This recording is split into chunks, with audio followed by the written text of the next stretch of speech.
प्यारे बच्चों, welcome to my channel Verma study 2020 बुकलाना। मैं यूपी बोर्ड के क्लास 11 के छात्र छात्राओं के लिए ज्योग्राफी सब्जेक्ट को हिंदी माध्यम से मैं फुल कोर्स कराऊंगा। यदि आप फुल कोर्स करना चाहते हैं तो मेरे चैनल को सब्सक्राइब कीजिए और बेल आइकन को प्रेस करना ना भूलें, ताकि जो भी वीडियो मैं अपलोड करूं उसका नोटिफिकेशन आपको सबसे पहले मिल सके।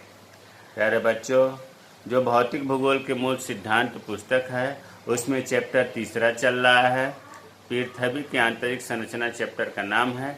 इसमें मैंने एक वीडियो डाल रखा है और आज से पहले अगर उस वीडियो को नहीं पढ़े हैं तो आई बटन को क्लिक करके देख लें। आज हम लोग इस चैप्टर में पढ़ेंगे भूकंप के बारे में। भूकंप अंग्रेजी में कहते हैं अर्थक्वेक्स। देखो, नाम से ही लग रहा है, अगर इसे तोड़ा जाए तो दो शब्दों से मिलकर बना है भू प्लस कंप। इसका भू का अर्थ होता है पृथ्वी और कंप का अर्थ होता है कांपना। मतलब साधारण भाषा में हम ये कह सकते हैं भूकंप का अर्थ है पृथ्वी का कांपना, पृथ्वी में कंपन होना, पृथ्वी का हिलना। अर्थात आंतरिक संचलन द्वारा, मतलब आंतरिक शक्तियों के द्वारा पृथ्वी का हिलना ही भूकंप कहलाता है। देखिए, पृथ्वी के ऊपर बाह्य शक्तियाँ भी काम करती हैं, जिससे विभिन्न प्रकार के पदार्थों मतलब स्ट्रक्चर निर्माण हो जाता है। और पृथ्वी के अंदर भी ढेर सारी शक्तियाँ कार्य करती हैं, जिसे आंतरिक शक्तियाँ कहते हैं। इन आंतरिक शक्तियों के कारण अगर पृथ्वी हिलती है, कांपती है, उसे ही हम भूकंप कहते हैं। ये एक प्राकृतिक घटना है, आदमी नहीं हिलाता है, प्रकृति के द्वारा ऐसा होता है, इसलिए प्राकृतिक घटना कहते हैं। अब देखिए, भूकंपी तरंगे। अब आप देख रहे होंगे इतना लंबा चौड़ा है। क्या बच्चों, याद रटने से नहीं काम चलेगा, इनको आप थोड़ा सा ध्यान देंगे चित्र की सहायता से तो बहुत ही आसानी से याद हो जाएगा। देखिए, जैसे स्थल मंडल। स्थल मंडल का मतलब कि जहाँ पर ऊपर जो भूपर्पट्टी होता है हम लोग रहते हैं, और भूपर्पट्टी के नीचे मेंटल होता है। मेंटल में दो प्रकार होता है, ऊपरी मेंटल और निचला मेंटल। ऊपरी मेंटल और भूपर्पट्टी को मिलाकर के स्थल मंडल कहा जाता है। इसे हम लोग आगे बाद में पढ़ेंगे। अब यहाँ स्थल मंडल की शैलों में गहन दरारें ही भ्रंश होती हैं। भ्रंश के दोनों तरफ शैलें विपरीत दिशा में गति करती है। जहाँ ऊपर के शैलखंड दबाव डालते हैं, उनके आपस का घर्षण उन्हें परस्पर बाधे रहता है। फिर भी अलग होने की प्रवृत्ति के कारण एक समय पर घर्षण का प्रभाव कम हो जाता है, जिसके फलस्वरूप शैलखंड विकृत होकर अचानक एक दूसरे के विपरीत दिशा में सरक जाते हैं। इसके परिणाम स्वरूप ऊर्जा तरंगें निकलती हैं। देखिए, यहाँ से यहाँ तक कोई अगर कहे कि रट लें तो हमें रटाना भी अच्छा नहीं है और आपको रटना भी अच्छा नहीं है। देखो, बहुत ये अभी समझ में आ जाएगा, और इसे आप अपनी भाषा में अपने विचारों को, इस चीज़ को लिखते हुए व्यक्त करें। रटने से काम नहीं चलेगा। देखिए, हम ये कहना चाह रहे हैं कि जो स्थल मंडल है, अभी मैंने बताया कि ऊपरी परत भूपटल होता है, उसके नीचे ऊपरी मेंटल होता है, तो ऊपरी मेंटल और भूपटल मिलके स्थल मंडल कहलाता है। या ऐसे आप कहिए कि स्थल मंडल ऊपर से 200 किलोमीटर नीचे तक का है।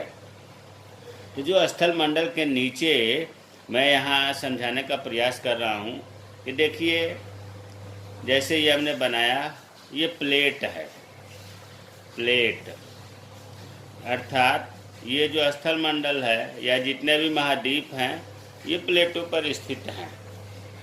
ये महाद्वीपों की जब संरचना हम लोग पढ़ेंगे तो इसमें बताया जाएगा। यहाँ आप केवल समझें, ये अभी हमने बताया, क्या बताया कि ये प्लेट है, और दोनों प्लेट के बीच में ये आप देख रहे हैं दरार है। इसी को कहा जाता है भ्रंश। भ्रंश, ठीक है।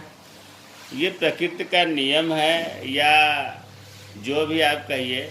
ये जो प्लेटें हैं ये विपरीत दिशा में गति करती हैं।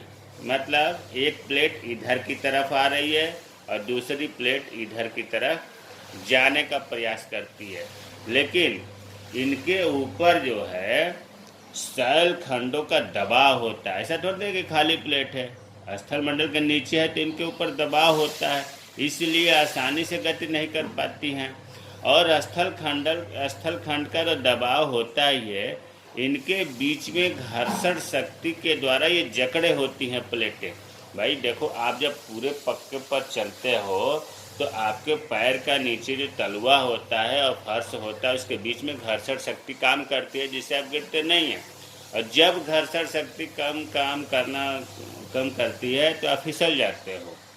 तो उसी तरह से प्लेटलेट के संदर्भ में बता रहा हूँ कि प्लेटलेट के ऊपर सैल खंडों का तो दबाव है ही, घर्षण शक्ति के कारण या घर्षण के कारण ये आपस में जकड़े होते हैं।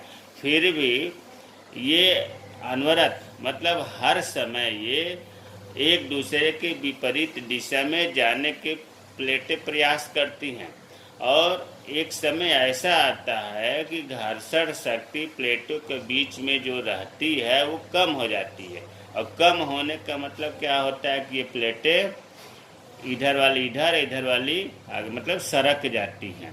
और जब सरकती हैं तो दो प्लेटों के बीच में जो फ्रांस हमने बताया था, दरार जो बताया था, इनमें से ऊर्जा निकलती है। भाई कोई भी चीज़ जब रगड़ोगे और वो भी प्रेशर के साथ रगड़ोगे तो ऊर्जा नहीं निकलेगी, ऊर्जा निकलती है।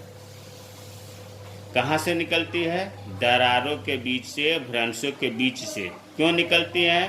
प्लेटों के आपस में सरकने के कारण ऊर्जा निकलती है, जिसे हम भूकंपीय ऊर्जा या भूकंपीय तरंगे कहते हैं। यही ऊर्जा भूकंपीय तरंगे कहलाती हैं। तो अब आप समझ में आ गया होगा, यहाँ से लेकर के और यहाँ तक की जो भाषा थी, इतना केवल इतने से ही आपका ये पूरी व्याख्या आ गई। अब देखो, जब भूकंपीय तरंगे निकलती हैं या ऊर्जा जो निकलती है, इसको एक दूसरे चित्र से देखिए। जैसे मान लीजिए कि पृथ्वी है, ठीक है, पृथ्वी बल्कि बीच में थोड़ी सी चपटी है और ध्रुवों पर दूरी इसकी ज़्यादा हो जाती है। अब इसमें मान लिया कि यहाँ से ऊर्जा निकल रही है, जो अभी हमने बताया दरारों के बीच से प्लेटों के सरकने के कारण ऊर्जा निकलती है। तो ये हमने मान लिया कि इस पृथ्वी पर ऊर्जा यहाँ से निकलती है। इस पॉइंट को हमने दिखा दिया। ये जहाँ से ऊर्जा निकलती हैं, ध्यान दो, जहाँ से ऊर्जा निकलती है या जहाँ से तरंगें निकलती हैं, या ये कहे कि जहाँ से भूकंप का उद्भव होता है, उसे ही हम कहते हैं फोकस, FOCUS। फोकस को ही हिंदी में कहते हैं उद्भव केंद्र, ठीक है। अब यहाँ तक तो उस पर ले देखो, वह स्थान जहाँ से ऊर्जा मतलब तरंगें निकलती है, दरारों से अभी मैंने बताया था कि भ्रंश से ऊर्जा निकलती है, उसी ऊर्जा को ही तरंगे कहते हैं। और ये निकलती है तो पृथ्वी के चारों ओर फैलती है, गति करती है। तो जहाँ से तरंगें निकलती हैं या जहाँ से ऊर्जा निकलती हैं, उसे हम कहते हैं फोकस। एक और इसका नाम है, इसको कहते हैं हाइपोसेंटर, अवकेंद्र, हाइपोसेंटर, HYPOCENTRE। यही चीज लिखा है कि फोकस को ही अवकेंद्र या हाइपोसेंटर कहलाते हैं। खूब पूछा जाता है कि जहाँ से भूकंप की उत्पत्ति होती है या जहाँ से ऊर्जा निकलती है या जिस पॉइंट से तरंगे निकलती हैं, उसे हम फोकस कहते हैं। अच्छा प्यारे बच्चों, ये बताओ कि जब यहाँ से तरंगे निकली चारों ओर, ये सीधी नहीं जाती। एक चीज़ यहाँ मैं बता दूँ, ये रास्ते भटक जाती हैं, बदल जाती हैं। क्यों बदल जाती हैं? क्योंकि इसमें घनत्व एक जैसा नहीं है। आंतरिक जो पदार्थ है पृथ्वी के विभिन्न प्रकार के होते हैं। कहीं पर निकिल लोहा की मात्रा ज़्यादा है, कहीं पर नहीं है। इस प्रकार से ये टेढ़ी मेढ़ी तरंगे चलती हैं पृथ्वी के चारों ओर। अच्छा, अब ये बताओ, जब तरंगे यहाँ से निकल करके चलना शुरू की पृथ्वी के चारों ओर, तो यहाँ भूमध्य रेखा है, बीच में भूमध्य रेखा जो ऊपरी पटल है भूपरपटी पृथ्वी का, ये भूमध्य रेखा पर नज़दीक है कि ध्रुवों पर नज़दीक है? भाई पृथ्वी यहाँ से चपटी है तो केंद्र से ध्रुवों की दूरी अर्थात ऊपरी और नीचे की दूरी कम होती है। और भूमध्य रेखा पर ज़्यादा होती है। पृथ्वी ऐसे ही तो है, तो ये दूरी ज़्यादा हो गया और ये दूरी कम है। तो जब ये दूरी कम है तो सबसे पहले जो तरंगे चली थी यहाँ पहुँचेंगी, ऊपर पहुँचेंगी। अर्थात ये हम कहें कि यहाँ पर सबसे जल्दी भूकंपी तरंगों को महसूस किया जा सकता है। और ये ठीक ऊपर 90 अंश पर, 90 अंश सीधा ही तो होता है, 90 अंश पर जो पॉइंट है, जहाँ फिर समझो जहाँ से तरंगे निकलती हैं ठीक उसके ऊपर 90 अंश ऊपर जो बिंदु होता है जहाँ पर सबसे पहले हम तरंगों को महसूस करते हैं उसको कहते हैं अधिकेंद्र।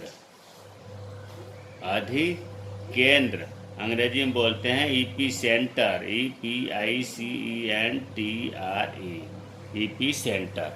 तो अब अगर अधिकेंद्र को हम कहना चाहें तो क्या कहेंगे? ये कहेंगे तो उद्गम केंद्र के समीप अधिकेंद्र होता है और अधिकेंद्र पर ही सबसे पहले तरंगों को महसूस किया जाता है और ये फोकस से ठीक 90 अंश ऊपर होता है।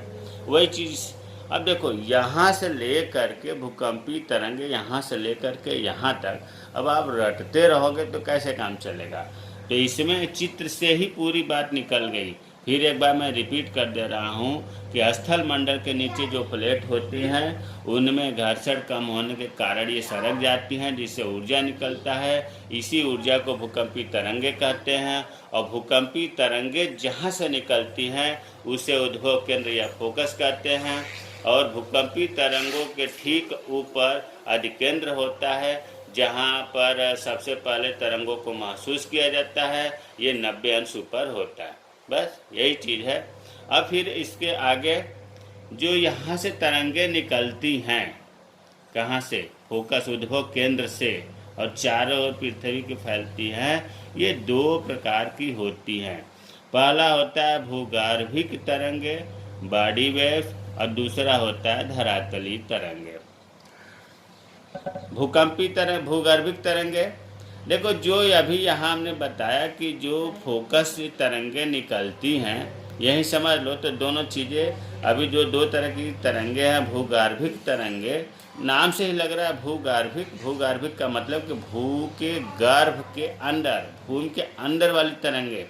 और धरातलीय तरंगे, ये धरातल के पास चलने वाली तरंगे। देखो नाम से ही लग रहा है। तो जो भूगर्भ के अंदर किरणें निकली थी उद्भव केंद्र से, किरणें मतलब तरंगे, वही कहलाती हैं भूगर्भिक तरंगे। और प्यारे बच्चों, जब ये तरंगे आगे बढ़ती हैं, धरातल के पास जाती हैं, तो धरातल के पास धरातली चट्टानें हैं और इन धरातली चट्टानों से और जो अंदर से भूगर्भिक तरंगे गई थी, दोनों के बीच में क्रिया प्रतिक्रिया होती है। और क्रिया प्रतिक्रिया से जो नई तरंगे निकलती हैं उसे ही कहा जाता है धरातलीय तरंगे। फिर एक बार समझिए, भूकंपीय तरंगे या भूकंप वाली तरंगे 2 तरह की होती हैं, भूगर्भिक तरंगे और धरातलीय तरंगे। यही तो उन्होंने बताया, भूगर्भिक तरंगे, धरातलीय तरंगे। भूगर्भिक मतलब कि जो उद्भव केंद्र से किरणें निकलती हैं, तरंगे निकलती हैं, वो भूगर्भिक तरंगे कहलाती हैं। धरातलीय तरंगे, धरातलीय तरंगों की परिभाषा के लिए इसके सहारा लेना पड़ता है।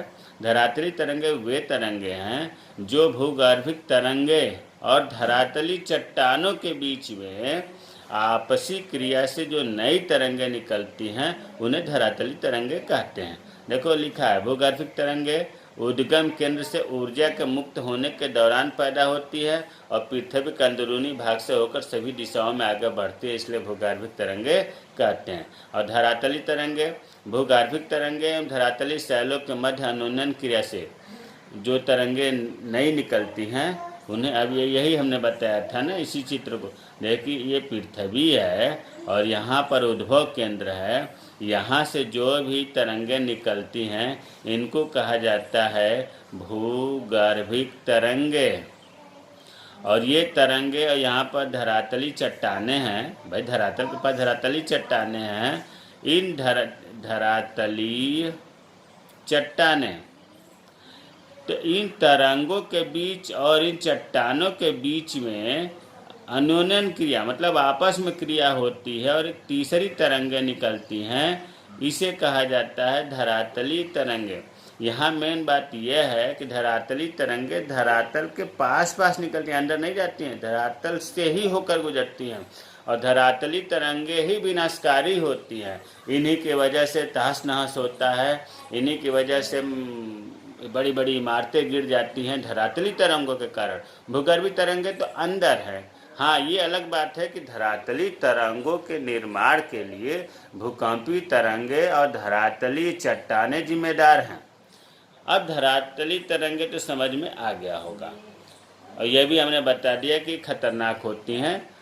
अब जो भूगर्भिक तरंगे हैं जो फोकस से या उद्भव केंद्र से उनकी उत्पत्ति होती है, दो तरह की होती हैं, पी तरंगे और एस तरंगे। पी का मतलब होता है प्राइमरी तरंगे और एस का मतलब होता है सेकेंडरी द्वितीयक या गौर तरंगे। अब देखो, पी तरंगे और एस तरंगे खूब पूछा जाता है और बच्चे अक्सर कन्फ्यूजन में रहते हैं। मैं नहीं चाहता हूं कि आप ये कन्फ्यूजन में रहें, ध्यान देंगे तो समझ में आ जाएगा।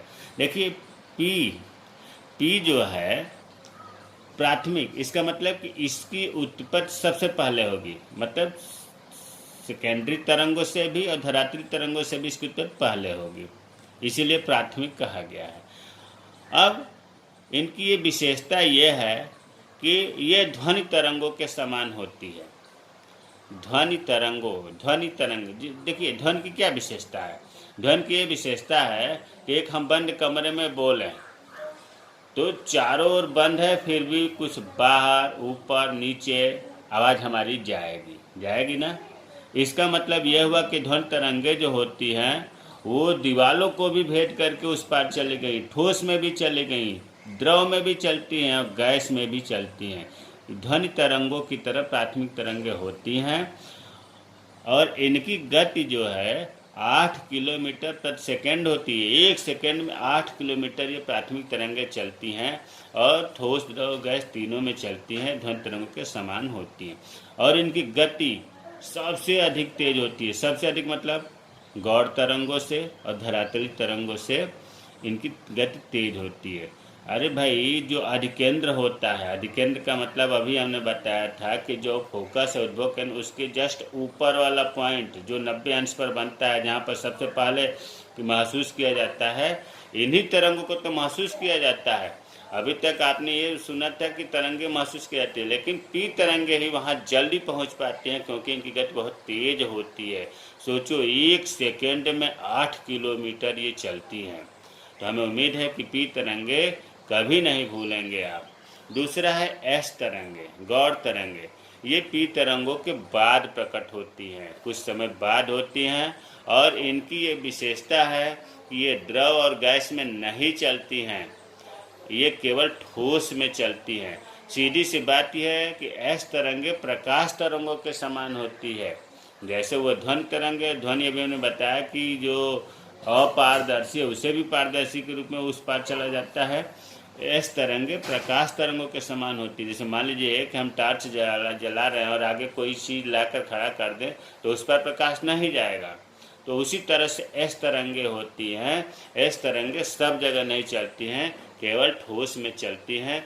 इनकी गति 4.5 किलोमीटर प्रति सेकंड होता है, उसके लगभग आधा है।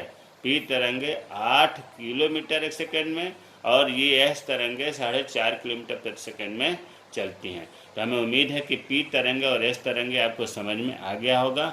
मेन बात यही याद रखना है कि पी तरंगे ध्वनि तरंगों के समान, एस तरंगे प्रकाश तरंगों के समान। और ध्वनि और प्रकाश इसलिए कहते हैं कि ध्वनि तरंगे जो है ठोस द्रव गैस तीनों में चलती हैं और एस तरंगे में प्रकाश तरंगे इसलिए कहते हैं कि ये केवल ठोस में चलती हैं। गति दे दिया गया कि पी तरंगे 8 किलोमीटर प्रति सेकेंड, एस तरंगे 4.5 किलोमीटर प्रति सेकेंड। पी तरंगे बहुत तेज़ी के साथ चलती हैं, इनकी गति बहुत तेज होती है, इसलिए अधिकेंद्र पर सबसे पहले इन्हें महसूस किया जाता है।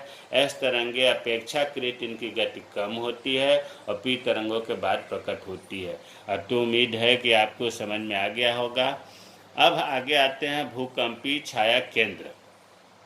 देखिए यहाँ एक चीज़ मैं बता दूं, भूकंपी छाया भूकंप जो है इसको मापने के लिए या भूकंप ज्ञात करने के लिए जो यंत्र प्रयोग होता है उसे कहते हैं सिस्मोग्राफ। सिस्मोग्राफ से ही हम भूकंपी तरंगों को रिकॉर्ड करते हैं। भाई सिस्मोग्राफ एक प्रकार का भूकंपी यंत्र है। इससे जो दूरस्थ स्थानों से जो भूकंपी तरंगे आती हैं उनका हम रिकॉर्ड मतलब अभिलेखित करते हैं। ये चीज़ क्लियर हो गया कि सिस्मोग्राफ यंत्र से दूर से आने वाली तरंगों को हम अभिलेखित करते हैं। अभिलेखित मतलब रिकॉर्ड। भाई धरातल पर अंदर से कौन सी कीड़े आ रही है सिस्मोग्राफ से ही पता चलता है। सिस्मोग्राफ ही बताता है कि पी तरंगे है कि एस तरंगे है कि धरातली तरंगे है। ये चीज़ क्लियर हो गया कि भूकंपी तरंगों का अभिलेखित करना सिस्मोग्राफ का कार्य है। लेकिन बच्चों कुछ ऐसे क्षेत्र हैं पृथ्वी के अंदर जहाँ पर भूकंपी तरंगे रिकॉर्ड नहीं होती, सिस्मोग्राफ वहाँ फेल हो जाता है। अर्थात कुछ ऐसे क्षेत्र हैं जहाँ पर भूकंपी तरंगे, वो पी तरंगे हो या एस तरंगे हो, उनका अभिलेखित नहीं कर पाता है।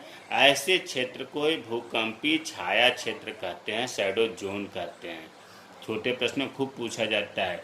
जिस क्षेत्र का तरंगों का रिकॉर्ड सिस्मोग्राफ नहीं कर पाता है उसे ही हम कहते हैं भूकंपी छाया क्षेत्र। वैज्ञानिकों का मानना है कि भूकंप अधिकेंद्र से ऊपर जो धरातल पर 90 अंश पर जो बना है फोकस ऊपर अधिकेंद्र से 105 अंश और 145 अंश के बीच का क्षेत्र दोनों प्रकार की तरंगों के लिए छाया क्षेत्र है। जो अभी आपने पढ़ा कि सिस्मोग्राफ अभिलेखित नहीं कर पाता है कुछ क्षेत्रों में, वह क्षेत्र जो है 105 अंश और 145 अंश के बीच का क्षेत्र है। ये याद रखिए, 105 अंश से 145 अंश के बीच के क्षेत्र का है। और ये दोनों प्रकार की तरंगों का, दोनों प्रकार का मतलब पी तरंगे और एस तरंगे 105 और 145 अंश के बीच में सिस्मोग्राफ इन तरंगों को नहीं रिकॉर्ड कर पाता है, नहीं अभिलेखित कर पाता है। तो हमें उम्मीद है कि भूकंपी छाया क्षेत्र आप लोगों को समझ में आ गया होगा। अब आते हैं भूकंप के प्रकार। देखिए भूकंप कई प्रकार के होते हैं, हमने 5 प्रकार लिखा है क्योंकि आज जब भूकंप शुरू किया गया है तो भूकंप समाप्त भी हो जाना चाहिए। भूकंप के प्रकार, पहला है टेक्टोनिक, हिंदी में कहते हैं विवर्तनिक भूकंप।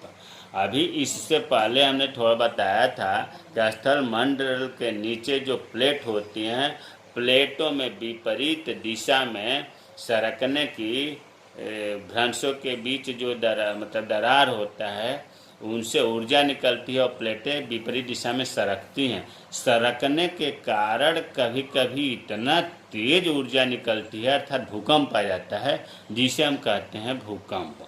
वही चीज़ लिखा है कि भूकंप भ्रंश तल के किनारे चट्टानों के सरक जाने के कारण उत्पन्न होती है। ये सब कार्य के आधार पर है भूकंप के प्रकार। तो अगर प्लेटों के सरकने के कारण अगर भूकंप की उत्पत्ति होती है तो इसे हम कहते हैं टेक्टोनिक भूकंप। दूसरा ज्वालामुखी जन्य भूकंप, नाम से ही लग रहा है कि ज्वालामुखी के कारण अगर भूकंप की उत्पत्ति होती है तो उसे हम कहते हैं ज्वालामुखी भूकंप। तीसरा है नियात भूकंप, कोलाप्स खनन क्षेत्र। अरे भाई जहाँ खुदाई होती है तो खुदाई अंदर, मान लो कोयले की खुदाई हो रही है या खनिज पदार्थ की खुदाई हो रही है तो ऊपर जो है छतनुमा रहता है और अंदर ही अंदर भूमिगत जो खाने होती हैं उनसे कोयला या अन्य खनिज पदार्थ या जो भी चीज़ निकाला जाता है। अर्थात पृथ्वी अंदर ही अंदर खोखला होती जाती है और ऊपर जो है धरातल बंद दिखता है। कभी कभी होता क्या है कि ऊपर की जो छत होती है वो ढह जाती है और ढह जाती है तो बहुत तेज़ी से आसपास में झटके महसूस होते हैं, अर्थात हल्का भी झटका हो सकता है। इन्हीं झटकों को ही कोलाप्स कहते हैं, अर्थात नियात भूकंप कहते हैं। तो एक लाइन में हम ये कह सकते हैं कि खनन क्षेत्रों में अत्यधिक खनन कार्य से भूमिगत खानों की छत ढह जाती है, जिसे हम नियात भूकंप कहते हैं। विस्फोट भूकंप, एक्सप्लोजन, कभी कभी परमाणु विस्फोट किया जाता है या रासायनिक विस्फोट किया जाता है तो भूमि में कंपन होती है। रासायनिक विस्फोट जैसे मान लीजिए पहाड़ों को तोड़ना है रास्ता बनाने के लिए, तो वहाँ पर विस्फोट बम रख करके और विस्फोट किया जाएगा कि वहाँ की पहाड़ें कमज़ोर हो जाएं, टूट जाएं, आसानी से रास्ता बन जाए। तो रासायनिक विस्फोट होता है या परमाणु परीक्षण के लिए परमाणु विस्फोट होता है। तो इनकी वजह से भी भूमि में कंपन होती है, जिससे हम झटके महसूस होते हैं, जिसे हम कहते हैं विस्फोट, भूकंप। पांचवा है बाढ़ जनित, रिजर्वायर इंड्यूस्ड। बड़े बड़े बांध बनाए जाते हैं और काहे लिए बनाए जाते हैं? पानी को रोकने के लिए। उन पानी से बिजली तैयार होती है। लेकिन कभी कभी होता क्या है कि अगर बांध जो है किसी तरह से टूट गया, तो इतना पानी का प्रेशर होता है, इतना दबाव होता है कि चारों ओर बहुत तेज़ी से पानी फैलता ही है, लेकिन पृथ्वी पर झटके उत्पन्न हो जाते हैं, क्योंकि बांध टूट गई। देखो कोई भी चीज़ भरभरा के गिरे तो क्या होगा? कंपन महसूस होगा। ऐसे को हम कहते हैं बाढ़ द्वारा उत्पादित भूकंप। अब अगला है भूकंप की माप। अभी आपने पढ़ा कि भूकंप को हम सीस्मोग्राफ नामक यंत्र से मापते हैं, जो कि भूकंपी तरंगों को अभिलेखित करता है। लेकिन ये मापते किस में हैं? जैसे मान लो कि लंबाई है, लंबाई को हम ये कहें कि दूरी में मापते हैं, लेकिन दूरी में मापते हैं तो सेंटीमीटर में ना मापा, मीटर में मापा। तो उसी तरह से भूकंप सीस्मोग्राफ से तो मापते हैं, और तरंगों को जो भूकंपी तरंगे हैं उनको अभिलेखित करता है, रिकॉर्ड करता है। लेकिन इनकी माप जो है, दो प्रकार के मापक प्रयोग किए जाते हैं भूकंप की तीव्रता मापने के लिए। ध्यान दो, भूकंप की तीव्रता मापने के लिए दो प्रकार के पैमाना पूछा जाता है। भूकंप की तीव्रता मापने के लिए किस मापक का प्रयोग करते हैं? तो दो प्रकार का मापक है, रिक्टर मापक, मर्केली मापक। रिक्टर मापक ही ज़्यादातर यूज होता है और सबसे अधिक इसे लोग प्रयोग करते हैं। इस मापक पर भूकंप की तीव्रता मापने के लिए 1 से 10 तक के अंक बने होते हैं, और इसी से अंदाज़ा लगाया जाता है कि भूकंप की तीव्रता कितनी है। अगर 5 से ज़्यादा भूकंप की तीव्रता हो गई तो वो ज़्यादा नुकसानदायक है। उससे जो है मकान गिरने, भूमि का स्ट्रक्चर बदलने, ढेर सारी समस्याएं उत्पन्न होने का खतरा होता है। दूसरा जो मापक है मर्केली मापक, ये बहुत कम प्रयोग होता है। इस पर 1 से 12 तक के अंक होते हैं। तो आप इतना जान जाएं कि भूकंप की माप रिक्टर मापक के द्वारा किया जाता है, और भूकंप की तीव्रता के लिए 1 से 10 तक के निशान बने होते हैं। अंत में है भूकंप के प्रभाव। भूकंप से अभी तक आपको लग गया होगा कि भूकंप से क्या क्या प्रभाव होता है। नुकसान भी है, लाभ भी है। नुकसान ज़्यादा है। देखिए, पहला है भूमि का हिलना।